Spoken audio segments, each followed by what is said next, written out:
Gaurkoan kameraren aurrean, Ane Bueno berri dugu gurekin, eta datozen minutuetan zehar, ganbara itxura duen, baina kolorerik falta ez zaion espazio bat ezagutuko dugu. Izan ere bertan, kolore ganbara izeneko proiektua dute, eta datozen minutuetan zehar kontatuko digu, bertan altzariak zaharberritzen dituztela, eta prozesu hau nolakoa den. Beraz, lehenik eta behin, Ane, kaixo eta eskerrik asko guri harrera egiteagatik. Konta iguzu pixkat, nola eta noiz erabaki zenuen proiektu honekin hastea? Noiz orain dela 10 urte. Kolore ganbarak beteko ditu datorren urtean 10 urte. Eta nola luzeagoa da. Ze ni hemen hasi aurretik, modu profesionalean hasi aurretik, maneraman 20 piko luze urte, gauza hauek egiten.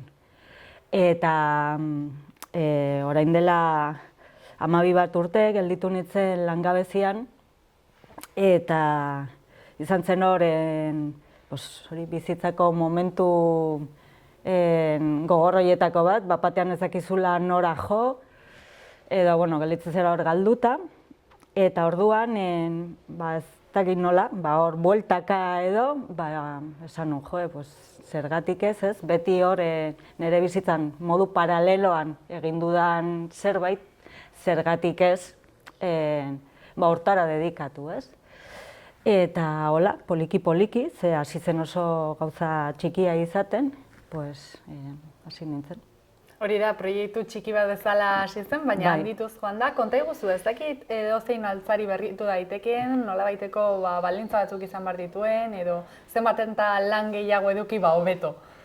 Zenba gauza batera. Printzipioz, gauza gehienak zaharberritu edo eraberritu daitezke.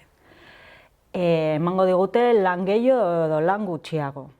Baina hor gero, printzipioz dena berritu daiteke, baina gero baloratu behar da, zenbat denbora pasako duzun hortan, zenbat dirutan zenbat suposatuko duen horrek, eta horren arabera baloratu behar da, ze altzaria ona balima da, ona, esan nahi dut, ondo egina balima dago, material on xamarrak balima ditu, igual merezi du. Baina altzaria balima da, kaskarra materialetan eta, igual denbora hori edo diru hori ez du merezi, ez? Orduan, hola orokorrean ezin da erantzun, ez? Beti baloratzen dira piezak banan-banan. Eta konta iguzu, gaur egun zenbat ikasle dituzun, nola antolatzen dituzun zure klaseak, edo mailaka doazen, edo pixkat nolakoa den antolaketa? Gaur egun, ditut egia esan, daude une hontan 40 pertsona, tailerretan, talde ezberdinetan, alde horretatik nago oso pozik, ze hasi nintzenean tailerrekin ziren 6ko talde bat, eta orain junda handitzen, 5 taldetan banatuta daude, baina ez dago mailarik. Ze pertsona bakoitzak lan egiten du bere pieza edo badu bere proiektua. Eta ikasten du egin ahala. Orduan ikasten ditu teknikak, materialak erabiltzen, lantresnak erabiltzen, orduan ez dago mailarik. Etortzen dira, proiektu batekin, baloratzen dugu, ze egin behar duten lana, eta jartzen gera martxan. Eta hori, izaten dira astean 2 ordutako saioak. Eta konta iguzu, nondik lortzen ditu jendeak normalean berritu nahi dituen altzariak? Ezakit, etxetik ateratzen dituzten, erosi egiten dituzten, edo zeintzuk izaten diren altzariak lortzeko bide horiek? Biderik ohikoena izaten da, norberak etxean ditun gauzak, eta jungera dekorazio aldatzen, eta altzari batzuk badituzte 30, 35, 40 urte, gelditu zaizkigu pixkat gure dekoraziotik kanpo, eta eman nahi diogu beste buelta bat, ze ondo daude eta balio dute, funtzionatu dezakete beste urte askotan, ez? Eta hori izaten da modurik ohikoena. Jendeak ekartzen ditu altzariak, dekorazio objektuak, lanparak, ispiluak, hori izaten da modu bat. Beste modu bat izaten da, jendeak merkatuetan eta erosten ditu olako pieza merkeak, gero hemen lantzen ditunak. Eta beste modu bat izaten da, kalean topatzen ditugun gauzak. Eta ze kalean jendeak botatzen ditu gauzak, merezi dutenak beste buelta bat. Horixe da, azken finean esan dezakegu, bigarren buelta bat eman ostean emaitza guzti bestelakoak lortu daitezkela, ez? Ez dakit erraxea den pixka bat imaginatzea nola amaituko duten objektu hori, azkenean sormena behar da, ez? Imaginatzeko ze aukera dituzten, ze gauza egin daitezkeen, ez da? Bai, batzutan ez da erratza izaten, eta jende bateri kosta egite zaio. Eta bai egiten duguna da, batzutan zaharberritze edo eraberritze hori izaten da, ez dakit nola esan, pixkat klasikoa.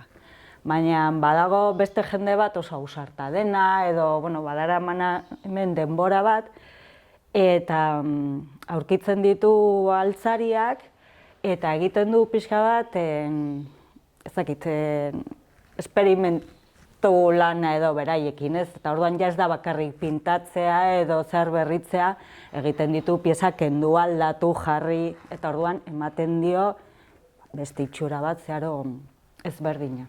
Hori da, proiektuak izen hori du azkenean, ez? Kolore ganbara itxura duela ikusiko dugu, baina koloreak ere garrantzia duzuen proiektuan, ez? Bai, eta gero zakiten ikusten baduzue, hor baditugu, justu hor lerroan daude, atzoko tailerreko gauzak, kolorez betetako piezak dira. Eta aipatu dezakegu ere proiektu honek bigarren zati bat duela, ez? Azken finean, altzariak berritu egiten dira, beraz ere, hondakinak sortzea saiesten duzue, edo hondakinak bazuzenean zaborrera bota ordez, bigarren bizitza bat ematen zaiela eta aprobetxamendu hori egiten dela, ez da? Bai, eta hemen, probesten ditugu, altzariak, funtzio bat betetzen dutenak, baina probesten dugu denetik, hemen dauden gauza asko, maindirak, trapuak, hori dena, zaborretara zijoazen gauzak dira, eta guk erabiltzen ditugu, altzariak babesteko, trapuak egiteko, eta gero beste arlo batzutan zaborretara dijoazen gauzak, adibidez aroztegietan egur piezak, guk hartzen ditugu, ze gero pieza horiek balio dute altzarien atzekaldeak estaltzeko edo kajoietan topeak egiteko. Orduan ja dire sortutako piezak edo ja moztuta daudenak, orduan guri oso ondo etortzen zaizkigu, orduan egiten dugu halako pixkat bilketa toki guztitatik. Eta etekin ateratzen diogu gauza askori. Eta imaginatuko dut jendeak askotan pentsatuko duela, ez? Nik ez dakit eskolan ez dauzkat horrelako gaitasun berezideik, ez da ezagutzarik, ez dakit tailer hauetan parte hartzeko, benetan oinarrizko ezagutza bat behar den, artedarren inguruan edo? Ez da beharrezkoa, eta hemen hasten dira, inoiz ezer egin ez duenak, ikasiko du zerotik lantzen. Orduan ez da behar zer jakitea. Eta gainera gero, gauza hauetan, denean bezala, zenbat eta gehiago aritu eta praktikatu, orduan hartzen duzu trebezia. Orduan, ez duzu formakuntzarik behar eta... Eta nolako izaten da prozedura? Imaginatzen dut, altzariaren edo objektuaren arabera, berritze prozesua ezberdina izango dela, baina ez dakit pauso batzuk dauden normalean jarraitu beharrekoak, edo pixka nolakoa egiten duzuen ibilbide hori? Jendeak ekartzen duenean pieza bat, lehenengo egiten dugu, aztertu. Nola dagoen, aztertu. Zer duen buruan, zer lortu nahi duen. Eta altzariaren arabera, ikusten dugu, ia buruan duen hori posiblea den, edo ez, edo asko badagoen modu errazago bat, edo errazagoa, edo lortzeko, orduan egiten da halako azterketa bat. Begiratzen dugu, altzariak nola dagoen egitura, ez itxura, ze itxura, on daiteke zikina, hutsez betea, itxura ez, baina sendo dagoen, bere egitura nonbaiten kaltetua dagoen, piezaren falta zaion, hori dena aztertu egiten da. Aztertu egiten da, pipirik duen edo izan duen, ze tratamendua egin behar bazaio edo ez, eta orduan egiten da halako azterketa bat. Eta hori dena baloratu ondoren, bazten gera pausoz pauso. Pipia balin badu, hori tratatu egin behar da, piezak falta badira, ikusi behar dugu, pieza horiek hemen egin daitezken edo igual ja kanpoko lana behar dugun. Eta gero ja erabakitzen da, zer egin nahi da, itxura. Eta horren arabera, lehenengo garbitu egiten da, eta ja ondoren zahar berritu egin nahi bada, hasiko gera modu batean, eta eraberritu nahi bada margoarekin, beste modu batera. Azken finean, pieza hauei bigarren bizitza bat emateaz gainera, balio erantsi bat gehitzen diozu, ez? Azkenean imaginatzen dut ere, jende askok objektuak ekarriko dituela, jakin gabe zenbateraino balio duten, zenbaterainoko kalitatea duen, zeren ondo aipatu duzun moduan, horietako asko zaborretik hartutakoak dira, ez? Bai, eta hor, nik beti esaten dut, altzari bat, hasten geranean, tripak ateratzen, hor ikusten dugu, altzari hori nola eginda dagoen, ez? Ze egurrarekin eginda dagoen, edo ez, ze batzutan ez da egurra izaten. Eta hor hartzen ditugu, era guztitako sorpresak, batzutan jendeak pentsatzen du, badula ez dakize altzari on, edo egur ona duena, eta ez da, eta bestetan alderantziz, ez? Pentsatu ze altzari kaskar bat zala, bazten gera barniz kapak entzen, eta bada oso altzari ona, ez? Eta aipatu diguzu, badela astero tailerretara etortzen den jendea, baina okerrez banago ere, tarteka ere, tailer puntualak antolatzen dituzu, ez? Igual ospakizunen bat egin nahi duten horientzat, igual maiztasun batekin etorri ez, baina objektu konkretu bat lantzera, edo aukera horiek ere badaude, ez? Bai, egin izan ditut horrelako gauzak. Talde bat, badu ospakizun bat, eta orduan hemen egiten dugu, jartzen dugu halako merienda modukoa edo, eta lantzen dugu pieza txiki bat. Dekoratzen dugu, kutxa txiki bat edo. Egin izan ditugu halako gauzak. Azken aldian ez, baina ideia hori ere badago.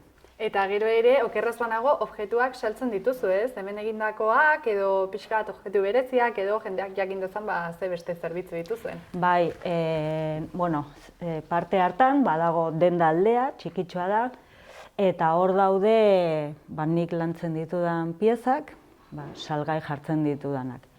Baina egia da, hemen tailerretan jendeak gauzak bukatzen dituenean, etxera eraman aurretik, nik sarrera jartzen ditudala, ez, erakusgai. Eta gertatu izan da, holakoak ere saltzea, ez, jendea pasatzea, ikustea, eta holakoak saltzea. Bai, zerbitzu hori ere badago, denda. Hori da. Eta elkarrizketarekin amaitzeko Ane konta iguzu. Ez dakit objektuak berritzaren moda kontu bat den, hau da zerbait berria den, azken aldian berriro modara itzuli den, edo azkenean bizitza osoan zehar egin den zerbaiten zein da zure iritzia.